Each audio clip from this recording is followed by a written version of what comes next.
And welcome back, everybody, to the Paws preview. Let's go! We're back, and it's like we never left. I am Jake Gibson, joined alongside my very pumped friend and co-host Kevin Barral.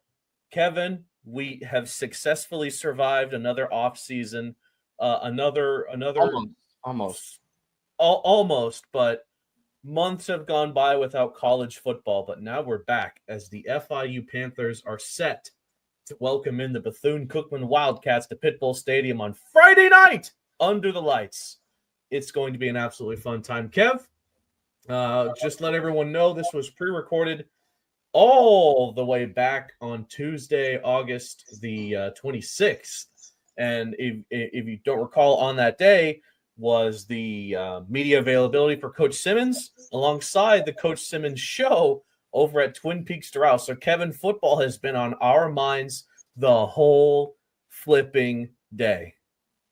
Yeah, you said it. I'm excited. Just got out of Willie's presser today. Spoke to Brian Blades as well, and went to the Willie Simmons show. It was fun. Stuff we had already known, but always good to go out there and support whatever way we can. So, yeah, felt like it was a good time to record it. And by the time this comes out, the Tootie for FIU should be out as well. So, yes. Yeah. By the way, I'm noticing the completed Hall of Fame bobblehead collection to your right, looking very snazzy there, Kevin. Finally getting all of them done. It was like it was nerve-wracking to see only 3 and not the last one. Now that it's all done, it's looking your setup's getting hella nicer, Kev. Yeah, shout out to you for getting me the Castillo one. So yeah. Shout out Luis Castillo. Yeah. All right, then, let's get into talking about some FIU football, Kevin. It's what we've been doing for a while, but now we can preface this by saying that we are preparing to see this team actually take the field in a real football game. Granted, it is against an FCS opponent, but we all know FIU's track record with FCS teams as of late. So we've seen these fall practices come and go, Kevin. The coaches have been super stoked about what they've seen. The players have been spirited through it all. There's been camaraderie as you and the coaches have reiterated, wanting the team to be a family.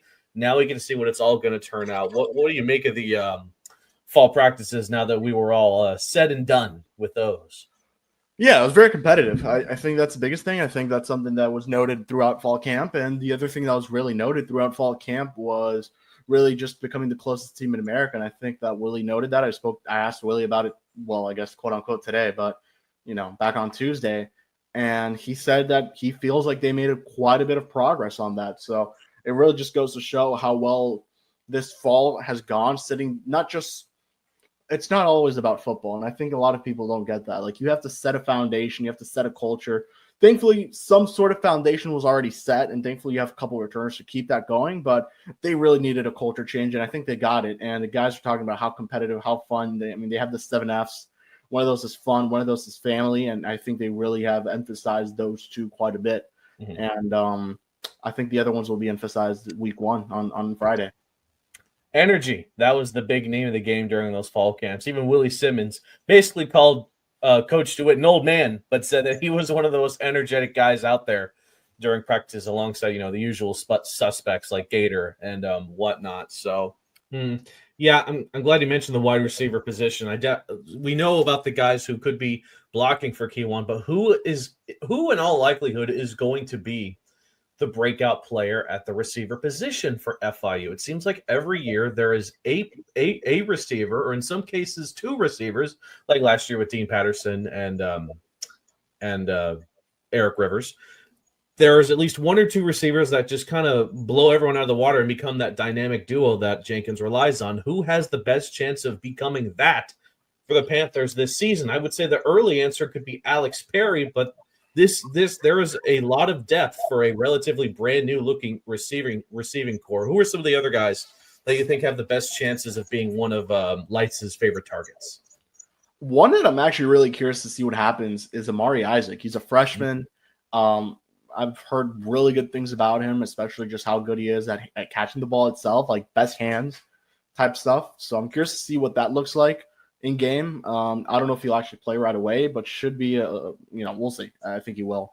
Another guy who I'm really looking forward to watching is Tavares Dawson. He's a really fast guy. Willie said he's the fastest player on the team, but I don't know. It seems like he has some competition with Brian Blades, and Tyson Carter, who's another freshman who he said is one of the guys that really stood out to him on the offensive end of things. And, towards the back half of the camp, really seemed like Carter started getting a lot more of those first team reps. He'll start on special teams, but expect him to get into the game at some point. So I think Dawson and Isaac are the two that really, really just stood out to me throughout camp. I liked what I saw. Cal McNeil seems to always be an automatic target. Eric Nelson as well. So he says that he could. I think he said like 10 to 11 guys could potentially be at receiver for FIU. When I asked him, I was like, "How do you see this rotation working?" And he's like, as many guys as we need. If it's 10 or 11, we feel good about 10 to 11 guys right now. So, fine by me. And I think if it tells you anything, Jake, is that FIU will not have a 1,000-yard receiver. And that's a good thing. Well, there's different ways to look at it. Like, if you have multiple guys with 600 receiving yards, 500 receiving yards, like, damn, like, you spreaded the ball out well. You had multiple guys who you were really confident in, and you were able to play them. And that's a good situation to have. And you saw that in the 2018, 2019 season. It was multiple guys who put up some really nice numbers for FIU, and there was no clear number one. FIU really didn't start having a clear number one until Tyrese Chambers got here, broke the receiving record. And there really wasn't a clear number one before that until what? You had to go back to TY? Like, I can't think of anyone else before that and after that. So it just tells you the situation FIU finds themselves in, and this is a good situation. It's not that there's no clear number one. Alex Perry, for what it's worth, is the number one wide receiver, but I think there's guys that could really help FIU out in many different ways, and that's a good situation to have, a good problem to have, as you say. So I'm looking at that position super deep because it is certainly one that I think will be intriguing to watch as the season progresses. Basically, when it comes to what that rotation could be, essentially the answer is we'll figure it out when we get there. But week one. Yeah, honestly, not even like. I think you won't find out until you play Delaware what that all looks like, right? Because or FAU, maybe Florida Atlantic. Yes, FAU. I forgot FAU was that week 3 game, but because Bethune, like, I'm not going to spoil the exact prediction, but we know who's going to win. Penn State, I'm not going to spoil the prediction, but I think we know who's going to win that one. Tune in the big toss for that one. FAU is the big toss-up game. Yeah. So you look at it, and something else that I don't think we've really mentioned is how good this tight end room is from last year to this year. Yes. Obviously, tough to lose Rocky Beers, who went down with the injury in the first week of the season. But outside of that, like, Josiah Meeman didn't play every game. Antonio Ferguson really wasn't used all that well or much to begin with. You bring in, what's his name? Dallas Payne. Bring in Jackson Verdugo. Yep. Justin Cayenne, and you return Braden Staten, and then you have another freshman in there, who's Sean Burke, and that's 5 guys who you trust, and they're not going to play Burks. It looks like. I mean, they're going with 4 of them, so that tells you all you need to know. So that's like quite a bit for the tight end position, and it definitely seems like they're going to use the tight ends a lot more rather than what the last stop did. So I'm very excited to see what that looks like. So a lot of targets, and that's a good thing to have. And I think Keyone would tell you, like, it's probably some of the best wide receivers he's going to have at FIU for a very long time. And Blades was mentioning, like, this crop of receivers that were brought in is some of the best in a while, is what he said, essentially. I am interested to see what an FIU offense could look like with a tight end that is consistently used on offense alongside the receivers, as opposed to just find out on Friday. An extra blocker. Reminds me of a certain NFL team that had a really good tight end that just so happened to be from FIU that was used extensively in the offense. Not anymore, though. Now we got a rapper doing that. So that's the offense. All in all, looks good. You have Lights leading the charge. Willie Simmons spoke about it. He's taking up the leadership role. He's looking to become one of the greatest quarterbacks in the group of 5, let alone Conference USA. That's certainly a possibility for him. So, well, I think it's time to move on now to the defense. And you do have, again, familiar faces in the secondary, but I'm interested in your thoughts on some of the surprise guys that could certainly come in and make immediate impacts. So you mentioned a few guys Josiah McGrew. I think Shamir Sterling as well could become one of those guys, despite being a freshman, that can step in and make an immediate impact alongside some of those veterans like Blades, like Victor Evans at this point, and some of the other transfers they brought into there. There's so many options with the secondary, how they can mix and match, and I think it could all work out pretty well. I know you're watching Percy, so I'm gonna start with Percy. As Percy Courtney Jr., linebacker, played quite a bit last season, started against Jacksonville State and plays with Trayvon Barnes. I'm looking forward to seeing what he does alongside Johnny Chaney Jr., who is very familiar with this coaching staff better. So Willie, Ryan Smith, those guys. And on top of that, seems like in the depth chart, I'll have to check, but Josiah Taylor is on there. And I think Dwight Nunu is also on there. So those are two other returners who Dwight Nunu, I think a lot of people forget Dwight Nunu is still an FIU Panther, although he did redshirt throughout the remainder of the season to conserve the year of eligibility. He actually got off to a pretty great start here at FIU. Like, he led the team in total tackles against that Indiana team, wound up going to the college football playoff, had a good run of games here at FIU, played, I think, in 3 or 4 games before redshirting. So he's back. I'm sure he'll play. I think mainly you'll still see Chaney and Percy, though, at that linebacker position.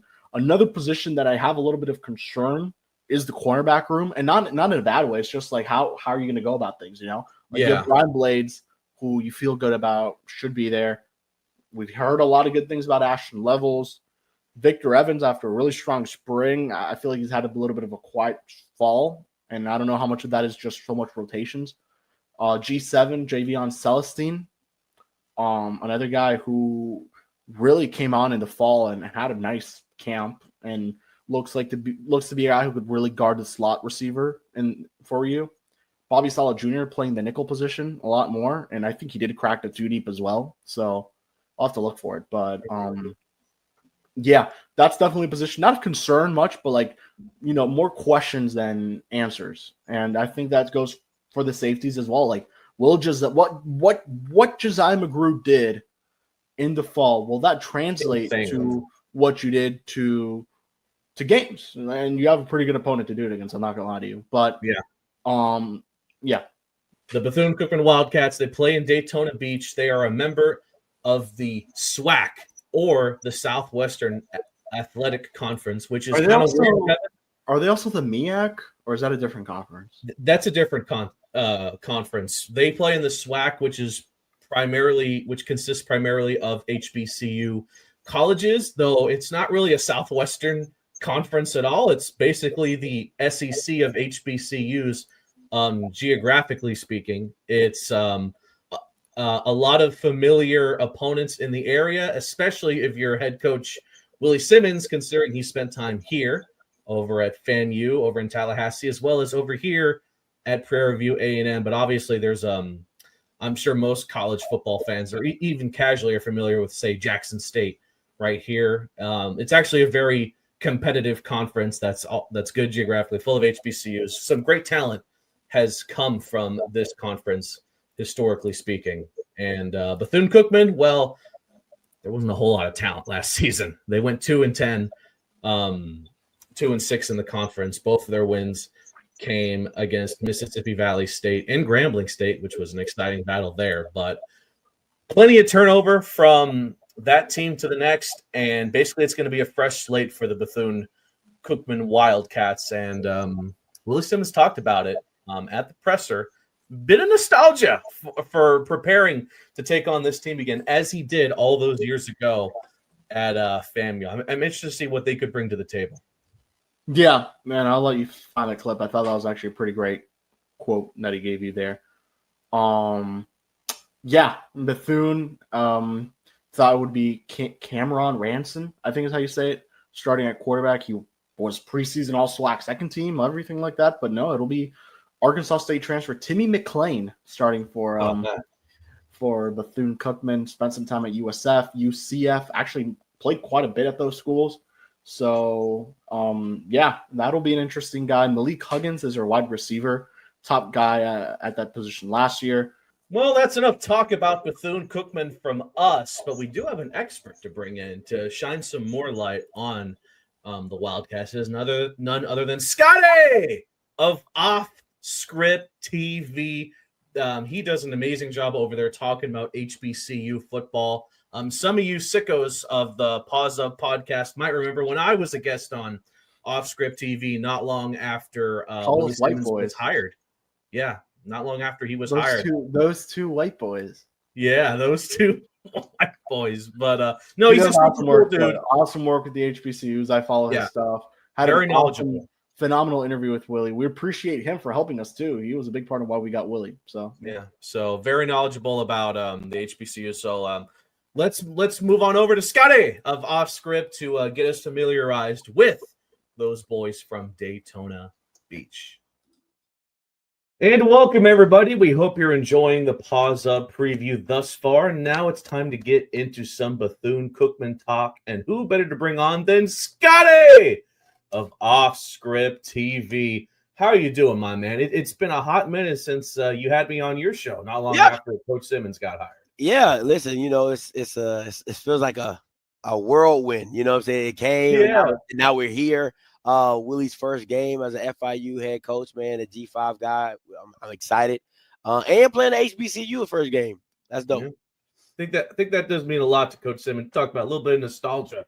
Having to prepare for Bethune-Cookman. It's like his time at FAMU all over again. Without the pressure. Without the pressure, right? Like without the pressure, yeah. Yeah. No, absolutely. A neutral site game in Orlando is certainly very different from Pitbull Stadium to open up the season. But let's just quickly kind of go over Bethune and where they are right now. Last season was pretty disastrous for them, going 2-10, a loss to a D2 school in Clark, Atlanta on top of it all. Just overall, in your opinion, what went wrong with the Wildcats last season?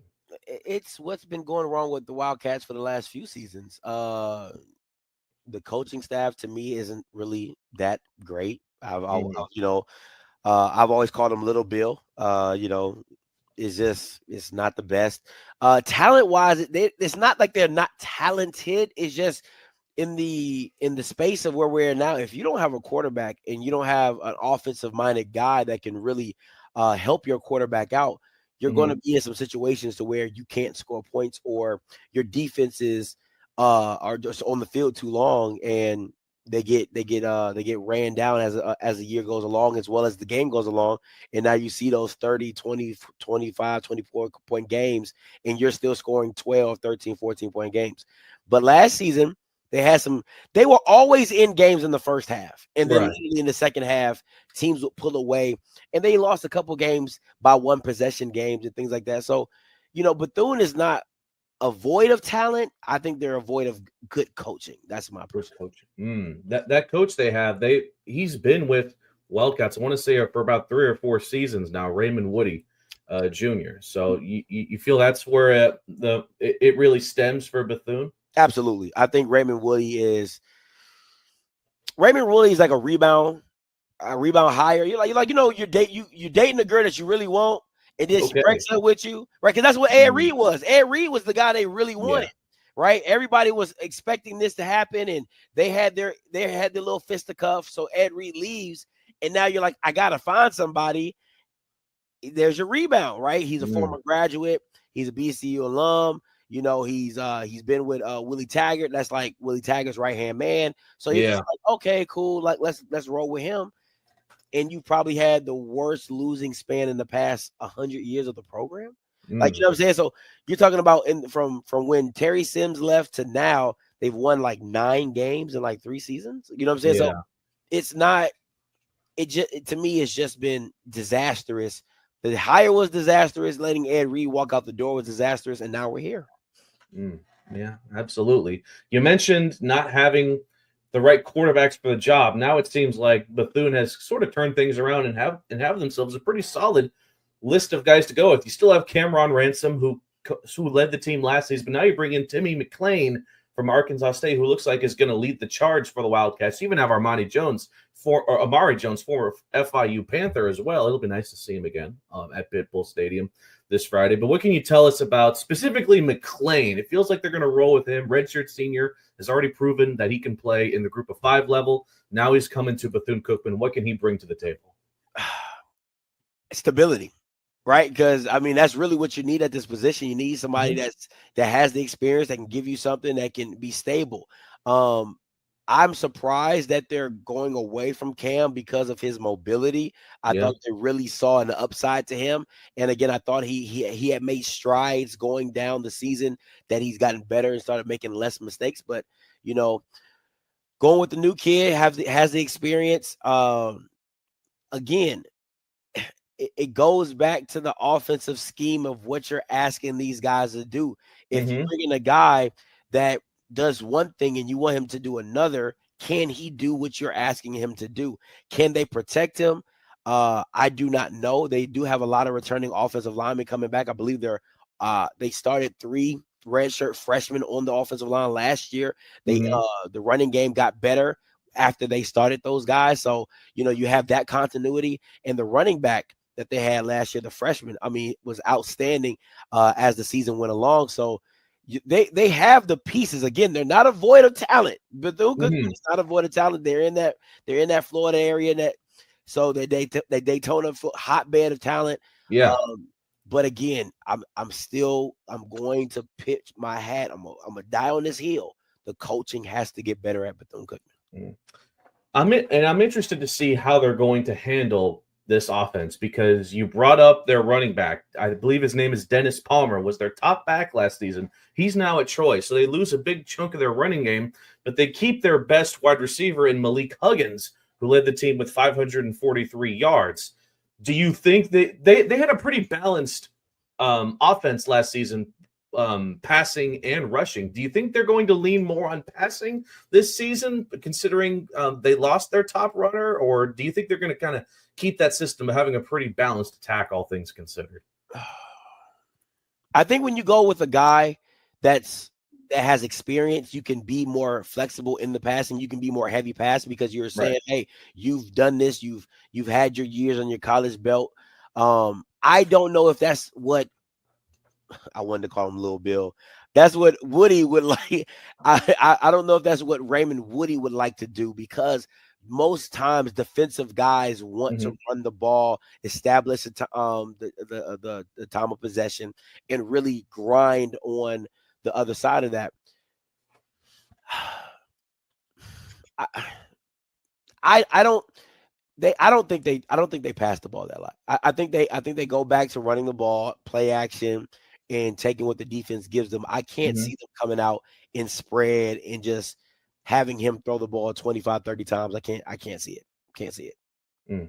From an FIU perspective as well, I definitely want to see how FIU secondary, which I would say is one of the biggest strengths of the Panthers, how they're going to attack this this new approach for Bethune on offense. Now, I look at it like this, Jake. Saying that and knowing the talent, that Willie's brought in and has kept at FIU, I don't know if I would lean. If I'm Bethune-Cookman, a new quarterback, I think they have a new OC again this year, if I'm not mistaken. I don't know if I come out throwing the ball. I gotta figure out how to establish, get my quarterback comfortable with the game if I'm trying to shock the world with FIU, and not making this Willie Simmons part 2 of FAMU and just running through everything and dropping crazy points. I don't know if I come out. I try to keep the score low. I try to keep the ball and just grind this game out.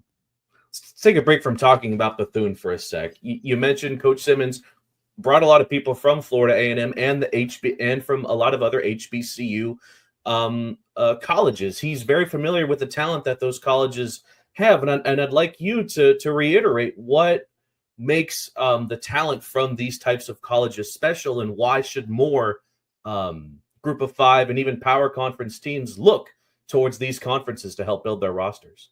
You got to look at it as in the sense of when it's called a survival instinct, right? When the cream of the crop of talent is getting taken, well, I can't just sit on my hands and say, oh man, oh worries me, I don't have anybody. You got to go find some kids. You got to go, you got to look under those rocks. You got to go knock on those doors. You got to go to the high schools, got to go to NAIA, got to go to D3, got to go to D2, got to go to the high school ranks, right? And that's what makes coaches like the Willie Simmonses and the Trey Olivers in the HBCU. that's why if they get those opportunities, when you give me more resources, I'm just able to do more because I've done more with less. When you give me more, it's too easy. You know what I'm saying? It's like it doesn't become a challenge for them because before I had to do that job. I had to do this job and that job and this job. And now Willie just has to do this job, right? Mm-hmm. So when I never forget when I heard the press conference and I talked to you afterwards and I said, Jake, what is a good offseason look like for Willie Simmons? You said recruit South Florida. I said that's easy. That you're not asking for much. Like if that's the bar for Willie, he's gonna hurdle that and some, right? Mm-hmm. So to me, when you bring in guys like a Willie that have success on these HBCU levels, have built programs in unconventional ways without a lot of NIL money, without a lot of cost of living money, it gets real tight. So you got to find guys who just want to play football and want to do it at a high level and want to be coached up the right way as well. For the last couple of years, Bethune-Cookman's defense has given up at least 40 points to every FBS team they've taken on. Not to mention, by the way, they're taking on Miami through FIU. But to give up 59 points to Western Michigan, for example, and this isn't a knock on Western Michigan, but how can Bethune-Cookman's defense, which I believe lost their leading tackler in the transfer portal, sort of maintain these power conference offenses, starting out, of course, with FIU? They won't. It's not even. I'm not even going to act like, for the fans out there that's watching this, I'm not even about to make something up like, oh yeah, if they can't. And now you're dealing with, and see, this is what's the real kicker for me. This is why I love this game so much. Yeah. Willie knows Raymond and Raymond knows Willie, right? So it's like if you think it was bad at FAMU, oh, it's about to get really ugly because now again, FIU people, y'all gonna take it differently. But for FAMU people, this is a butt whooping part 2, right? Like it's just like, hey, he about to whoop you again. You know what I'm saying? And really? Even worse because he got better talent. Like it's just like it's even worse. So I think a lot of FAMU people are going to be tuned in just to see how bad Willie does Bethune. But I think he's going to have the respect to kind of pull the dogs off because he knows it's an out of conference game. It ain't a big deal. It's just his opener. So. But I hope he drops 60 on him. I ain't gonna listen. I hope Willie, and he just let that thing fly because I look at it like this. What you're trying to do is not for Bethune. It's for Keon. Like you're trying to give him confidence and believing in himself to be like, me and Willie can work. This can really get going. This can really be something special because you got Penn State coming right behind. So he needs all the confidence he can in understanding the scheme and the system to be successful so that they can go into Happy Valley and try to pull off an upset or at least make it competitive, right? So to me, I think this is a great tune-up game for Jenkins. I think it's a great tune-up game for FIU. And I think this is a great showing for Willie for his game 1. And I know that we're going to keep this short, but I got bowl season. Like I'm on that. Like FIU will be at a bowl game. I stand on that. Yeah. No, I agree. We did our season predictions. I feel good about that now. So you're pretty much dialed in at this point that it's not going to be fun for Bethune. So I'll just ask you this. For Bethune to not just stay in this game, but have a chance at shocking FIU, what do they need to do right? And what does the FIU need to avoid doing? Turnovers. Short special teams. Okay. Special teams can always come back. Listen, Bethune-Cookman always has a special teamer that you're just like, whoa, that kid's fast. And you'd be like, yo, where'd this kid come from? Right? They had Darnell Dees. He was like a top kick returner for them a couple years ago. Right? So, again, they'll have that Florida speed that will make you say, oh, man, this kid is fast. Special teams is a big one. And turnovers. You can't give teams like this short fields to take advantage of opportunity because if I get you in a short field, I don't have to do a lot to get to a scoring situation. And that's what you don't need to happen. I think FIU could fumble and bumble around the first quarter trying to get this stuff going because, again, that first quarter, energy is going to be high. Bethune's going to be in the game and da-da-da-da. But once you take that air out the game and you drive down, get a couple 10, 11, 12 play scoring drives, 12 play drives. I think Bethune says, let's lick our wounds and let them have their fun and do their thing. But turnovers and special teams. Special teams gets a lot of teams because missing field goals, bad punts, shank punts, kick return for touchdowns, or flipping the field in the kick return game. All those things can come into play in this game. Please let the FIU faithful know where they can follow you and follow your content, upload dates, and why people should come to you for some of the best HBCU football content out there. Man, listen, it's your boy Scotty, man. You can find me on OffScript on YouTube and OffScript TV and Twitter and Instagram as well. We will be following along the FIU story, but not like my man Jake and the Paws Up podcast. And hopefully we can collaborate on some things after Penn State, because I ain't we'll figure that. But when conference play start, it's locked in, baby. We all gonna be locked in and wishing the well for Willie Simmons and for the Paws Up Nation. All righty. Well, Scotty, thank you so much for spending some time with us today to talk some Bethune-Cookman. So let's get back into the rest of the Paws Up preview as Kevin and I go over this week in Conference USA and game picks. It's time to look what's going on around CUSA here, starting on the Thursday games. Again, this was recorded back on Tuesday, so we have no idea who won the 2 Thursday games, and of course the 3 Friday games, and then the rest of the slate being on the Saturdays.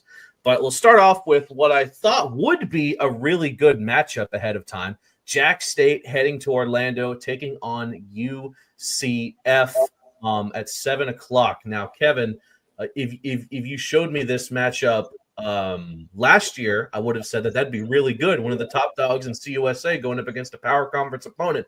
Things have changed, and the outlook for Jacksonville State is not great this season. I don't think UCF is going to be a really good power conference team either, but I think they're going to have the advantage here over the Gamecocks. Yeah, give me the Knights, despite Cam Fancher being their starting quarterback, which I was stunned to see the case. Very weird.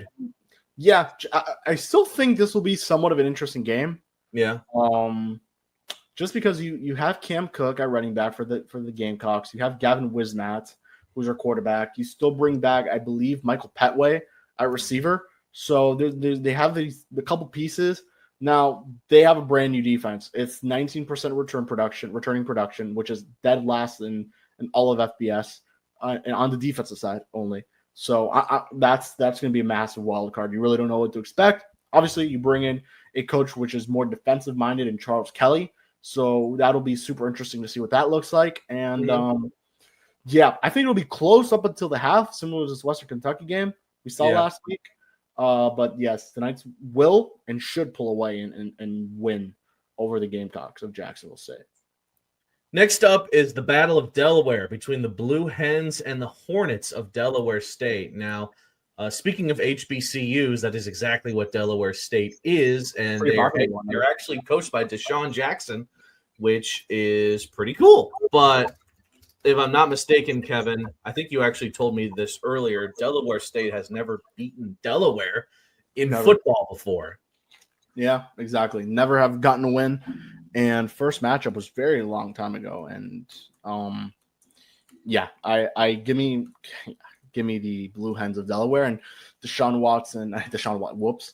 Jackson will have to wait for his win against we'll have to wait for his first ever win. I'm trying to find the history against these two teams. I guess I can't find it. Yeah. I mean, I'll let you talk, but I'll try to find it.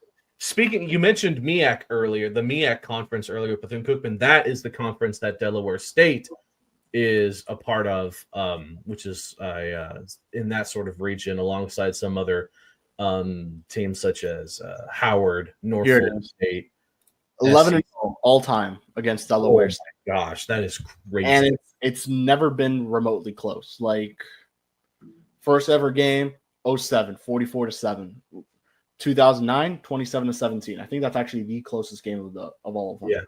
45-0, 38-14, 42-21. That may be the closest. 27-19, 56-14, 22-3, 31-13, 34-14, 35-9 last year or 2 years ago. So this is the first matchup in 2 years. 3 years. Yeah. So largest margin of victory, 45-0. First matchup, 44-7. Smallest margin was 27-17. So that was in 2009. So it's been a blowout. I expect it to be the same case.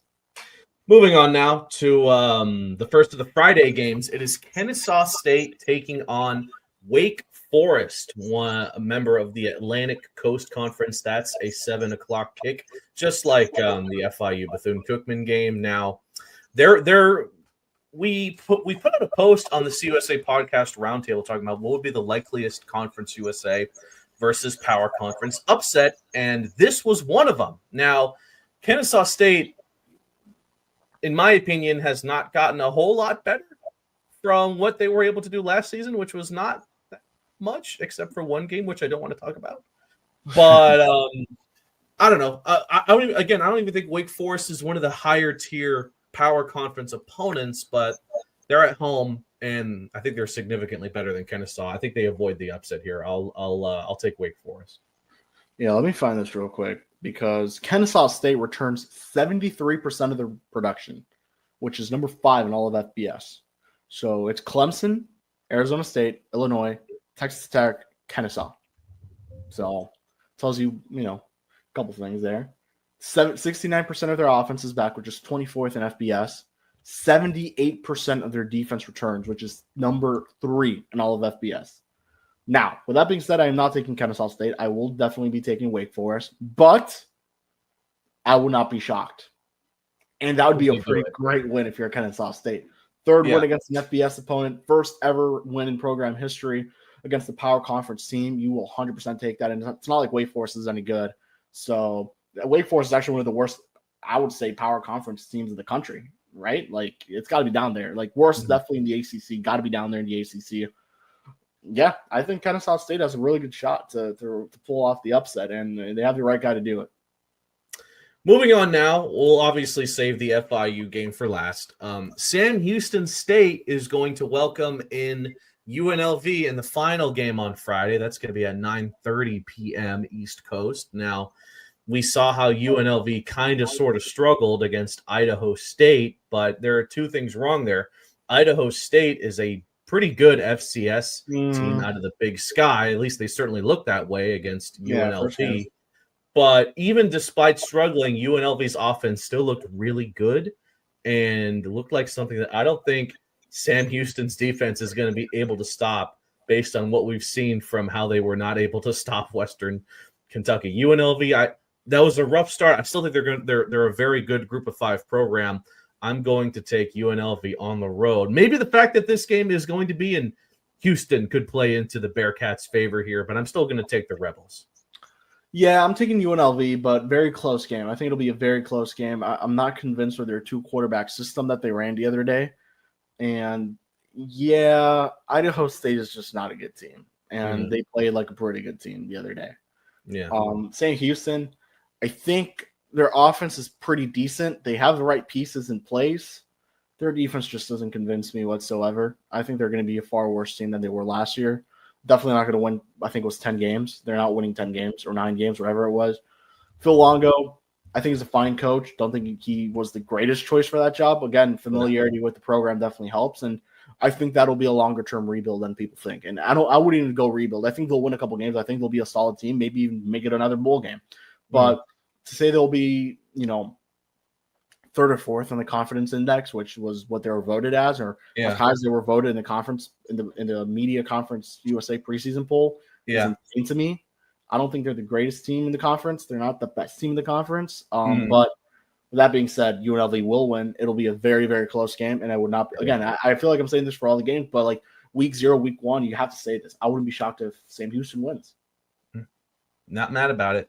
Next up is Liberty. They're welcoming in Maine. That's another FCS team that FIU struggled to beat. It was like 14-7.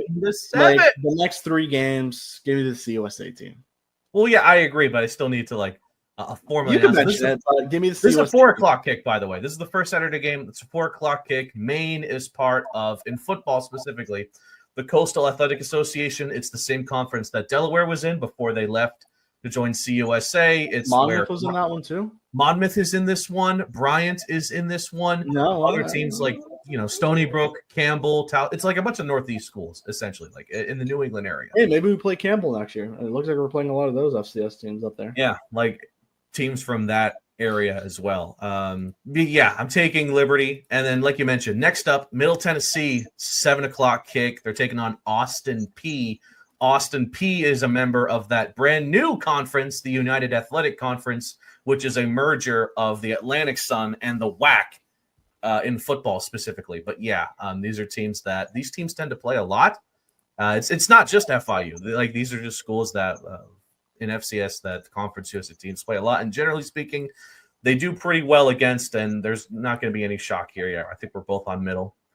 And then Western Kentucky, who just looked dominant against Sam Houston, is now going to be taking on North Alabama, which, again, is also in the United Athletic Conference as a former member of the Atlantic Sun, now part of this weird merger that's going on in football, which basically killed the WAC, which is sad to see. But, yeah, we're going Western there, no doubt about it. Here's an interesting matchup here, Kev. 7:30, the UTEP Miners with one of your favorite head coaches, Scotty Walden, heading to Utah State to take on a member of the Mountain West. Now, next season, heading to the Pac-12. That's going to be at 7:30. It's actually a great matchup, all things considered. Two even teams that are looking to prove a lot. For Utah State, proving that they can go to the Pac-12, and for UTEP to go to take their spot, basically, in the Mountain West. Now, I wouldn't be shocked if UTEP, who I think will be a better team than last season, puts up a good fight. I'm going to give the edge here to Utah State, more or less because they're at home and they could just have the upper hand there. But I wouldn't be shocked if UTEP somehow wins this. But I'm going to go safe here and pick Utah State. I want you to do something for me. So I know you're recording the CUSA Roundtable tomorrow. Yes. And I know you have a part of this with, I don't know if this is going to be pre-recorded with Adrian and then another recording, but I want you to clip this and send it to Adrian Broadus, and I want you to play it on the CUSA Roundtable episode because I like the UTEP Miners. I like Scotty Walden, and I've seen the comments that UTEP will not make a bowl game, keep expectations low. Like, I'm the first one to tell you as a closeted UTEP fan that I think the Miners will make a bowl game, and I think they're going to be a lot better than people think. And I'm looking straight into the camera this time too. I think they have the best two receivers in the conference, or the best pair of receivers in the conference, Cam Thomas and Kenny Odom. I think Malachi Nelson, hopefully, maybe, I don't know, is going to be a fine starting quarterback for UTEP. If not, it'll be Skylar Locklear, and Skylar Locklear cooked FIU. So I'll be the first one to tell you that Skylar Locklear is a decent quarterback. I don't know what their defense looks like. I know they brought in a running back, and shout out to Joshua Ergel, who's over there as the tight ends coach. Yeah, shout out him. Yes, I think UTEP will be a good team. I will personally tell you that I voted for them in the Confidence Bowl Index from Conference USA to make a bowl game. I was probably one of the lone people to do that. So, Adrian, I listened to the podcast, the Miner Talk podcast, where you guys predict like 4 or 5 wins, which is honestly a pretty big step for UTEP. Let's go 6. UTEP starts that on Saturday against Utah State. They will go into Utah State, and Scotty Walden gets what I know his signature non-conference win. How about that? Because he doesn't have one. He didn't win a single game before that. This is our first disagreement of the 2025. I actually hope you send this to Adrian, and I want you to send me the clip. I'm going to do it. And I want you to send the clip back. Okay. Yeah, I'll do it. But yeah, no, it's interesting to see how this matchup finally got. There may only be one game I don't choose UTEP for this year, and that will be the Texas game. Fair enough. Louisiana Tech's taking on Southeastern Louisiana. These guys are members of the Southland Conference, which is the conference exclusively made up of teams from Texas and Louisiana. Louisiana Tech takes on a lot of teams from that conference specifically. I don't think there's going to be much drama there. I will take Louisiana Tech, but that is definitely one of the more intriguing teams in Conference USA of if they could be good or bad. So we will find out the hard way. But yeah, I'll take La Tech here. Yeah, give me La Tech. And I will, just like I said, I think UTEP will be a great team. and I feel like they're being undervalued. I think the hype around La Tech is interesting to me. I don't know why. In a good way or bad way? I mean, they have good hype. I mean, for the love of God, Conference USA put them 4th in the index. That is crazy. Like, I get you made a bowl game last year because I don't know, because you're a good academic school. Like Evan Bollick, I think is a solid QB. Their defense is going to be good again, but like outside of that, like I wasn't really impressed by La Tech. Like FIU beat La Tech, and that was not a great game. Yeah, I mean it was a fine game, you know. Keywon got obliterated twice in that game, and Amari Jones had to come in, and Eric Rivers. Yeah, no, FIU got 1-0 conference play after that one. You take it, but I don't get the hype around La Tech, to be honest with you. Yeah, and I think it'll come to prove me right. And if it comes to bite me, I'm sorry, Louisiana Tech fans. That's all I'll say. But you are taking La Tech for this game specifically. Yes, it would be embarrassing if they lost. Okay, just wanted to we know how that feels. We know how that feels. Yeah. Okay. Next up, Missouri State. Missouri State's heading to the even worse. Here we go. Oh my gosh! Now, what a bunch of sickos over at Missouri State to have a non-con like this first year in FBS. Have you seen the schedule? Yes, it's one of the craziest non-cons I've ever seen. They somehow welcome SMU. I know. And then you have to take on a really good group of 5 team in Marshall. I'm like, whoa, this is not going to be good for Missouri State now. Nah, Marshall's a total wild card. They have a completely new team. And you know what? Missouri State is getting that bag, which I respect. First year in Marshall is literally. They've got to be down here. Got to be somewhere around there. Save your Marshall stuff for I think it's week 3. So, no, we're talking about Marshall now. Hold up. Oh, actually, I think it's next week. Now that I that is crossed my mind. Marshall? Yeah, I guess they return more talent than I thought. Yeah. No. All right. Whatever. Well, yeah. I think it was Marshall and Southern Miss that flipped Sunbelt coaches' Sunbelt rosters. Yes, so, Marshall's 130th in returning production. They returned 32% of their roster. Actually, not as bad as I thought. 31% of their offense, 33% of their defense. I thought it was like dead last, but here we are. I want to say dead last is Northern Illinois. Their coach and all their players went to Southern Miss after winning the Sun Belt the following year. I think they won the Sun Belt the following year. Well, this is what happened. They won the Sun Belt the prior year. They made the bowl game, and they had to withdraw themselves from the bowl game, which is why La Tech went to the bowl game. That's right. If FIU would have won maybe 5 games, who knows? That's all I'm saying. Maybe we would have gone to Shreveport, Louisiana, and watched FIU lose to. It was Army. I don't want to talk about FIU ifs. All right, I just want to talk about a lot of ifs from last season. Anyway, we're both on USC, by the way, which we will get to reset on Friday. But yes, I will be taking USC. They're a very good team, but unfortunately, yeah, it's not going to go well for Missouri State. I'm sorry. Last game of the week 1 is at 9:00. New Mexico State welcomes in the Bryant Bulldogs. That's another team from the CAA that we mentioned earlier, being Maine from Liberty. Am I going to do it? I think New Mexico State is going to be a really, really, really, really bad team. Holy crap, dude! Bryant went 2-10 last year. I know. Listen, oh my God! What the heck? 1, 2, 3, 4, 5, 6, 7 L's in a row. If it was a slightly better FCS team, I would probably take them over New Mexico State. I'm not even joking. But yeah, Bryant is not even a good FCS team, and unfortunately, well, not even unfortunately, we don't play New Mexico State, so I can say whatever I want. But yeah, I don't think I really don't have high hopes for New Mexico State. Yeah, not much else needs to be said. I'm taking the Aggies here. Man, if it was a better FCS team, I would. It's been like such weird seasons for Bryant. In 2021, they went 7-4. Yeah. 2022, they go 4-7. 2023, I believe they went 6-5. Yeah, they did. And then last year they go 2-10, and like they weren't even close games. Like Stony Brook was the number 20th team in the FCS, 30-30, lost by 1. Yeah. Monmouth, you got I'm sorry, I gotta take New Mexico State. Like, well, what are your thoughts on Mexico? New Mexico, they're not going to be a good team. I think they're not a good team, and look who's their offensive coordinator. Actually, I lie. They're a fine team. Like they're going to be better than last season. I don't know if they're going bowling though. They will not be going. I could promise you, they will not be going bowling. And hey, Adrian, you could clip this part into. New Mexico State's going. UTEP's winning a battle of I-95. Is it 95 or 75? One of those two, man.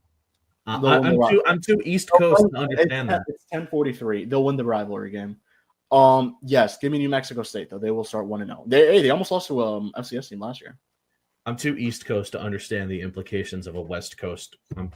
West Coast rivalry. Yeah, that rivalry may actually end. Like I know it's pretty sad. It's pretty sad. But no one wants New Mexico State. They're the most. Actually, never mind. They're not great. I know. Already then, we are getting close to wrapping up here, so I think it's time to ask. We still have one more prediction left. Holy crap. Who will win? The most important question asked here. And this will be the only time where we choose a season MVP from both sides of the ball. Yes. So I don't want to go first. So you're up. You didn't expect that, huh? I know. I really did. And let's be professional because we're going to clip this and post this 20 minutes before the game. Jesus. Okay. Okay. So and send it to Adrian Broadus. Why are we sending this to Adrian? I don't know. All right, fine. Okay. I'm going to save my MVPs at the end, but I'm going to say any overall record prediction. All right, now we start. Oh my gosh. Okay, Kevin. FIU will beat Bethune-Cookman. I feel that their offense will look good against an FCS defense, and their defense will look good against an FCS offense, even with who I consider will be a pretty decent quarterback for Bethune-Cookman. But this secondary might be a little bit too much for them. Finals, to give you a score prediction, I don't think they're going to blow them out of the water. I think they'll get a big lead and then start to play a little conservative once they get it. So I'll go with a final score of 38-13. 38-13. A pretty solid one. We still don't know the odds at the time of recording, but I'm guessing FIU will be covering the spread with a final score like that. So as far as MVPs go, and this is unexpected. Well, first of all, the record prediction is going to be the same one I had all those episodes ago. I think they're going to go 7-5. They're going to do just enough to get into a decent bowl game in Coach Simmons' first year here. They're going to finish the season with a plus 500 overall record, which lines up with Coach Simmons and what he's able to do leading teams as a head coach. Now, as far as MVPs, I don't want to give you chalk answers. I don't want to give you chalk answers like just saying it's going to be Keywan or someone like that. My MVP on offense is going to be Anthony Carey. I think that whole running back room is very loaded, but I think Carey is going to turn into one of the best signings, one of the best transfers FIU got in the transfer portal, and he is going to be a hell of a rusher for FIU, which is going to be great because they've had great running backs in the past, but have been unable to really have a consistent, deadly runner. That could be what Carey turns into on offense. And on defense, again, I really don't want to go chalk here, but I do think it's going to be Keegan Davis and how he's able and how he could be able to terrorize defenses for the Panthers. So those are my two MVPs, Anthony Carey on offense, Keegan Davis on the defense. So Kevin, we will turn it over to you. In case you guys haven't been able to tell, it's very late at night when we're recording this preview, but we're holding in because I really got to know who's going to win the score, the season record prediction, which Kevin did an awesome article about, as well as the MVP. So take it away, Kev. You took my defensive MVP, just to be Oh! I will have to choose a different one, but just know Keegan was my first choice. FIU will beat Bethune-Cookman. Willie Simmons will get his first win as the head coach of the FIU Panthers. Still waiting for an FBS win, but still, he'll have a shot. But he gets his win. He gets his win against a team he's very familiar with. And I think FIU will win by a final score of 41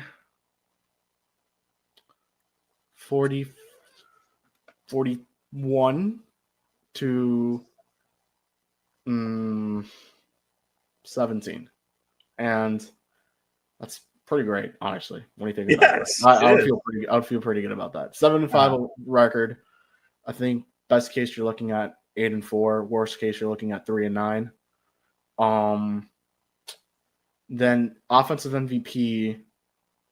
I don't want to go chalk either. I think everyone knows Q1's going to light it up.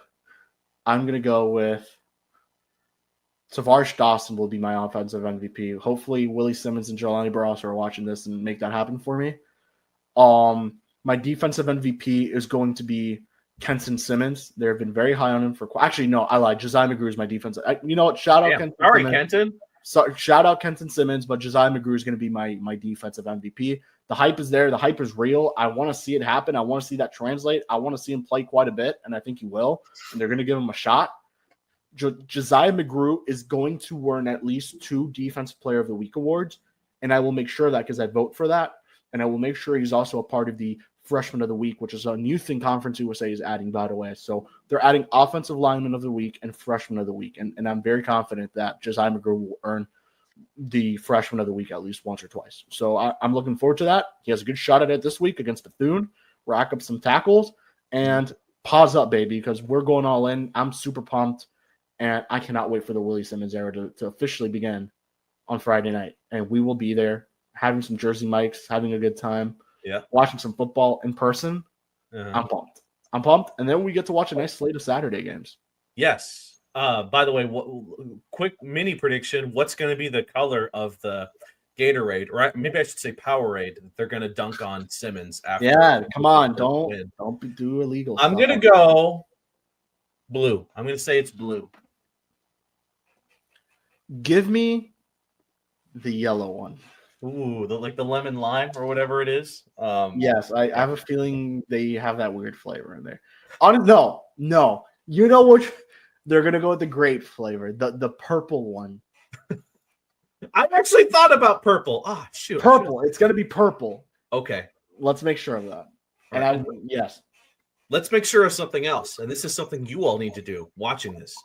Pack the cage. We're getting ready for FIU football for what could be an amazing season for the Panthers on Friday at 7 o'clock. South Dade Kia Field at Pitbull Stadium. That is the place to be over at 7 o'clock. Wear Navy, by the way. FIU wants you to wear Navy to this game. So if you have your Navy, if you have the what Kevin has, the Navy Pitbull Stadium shirt, which looks super sick, bring that if you can.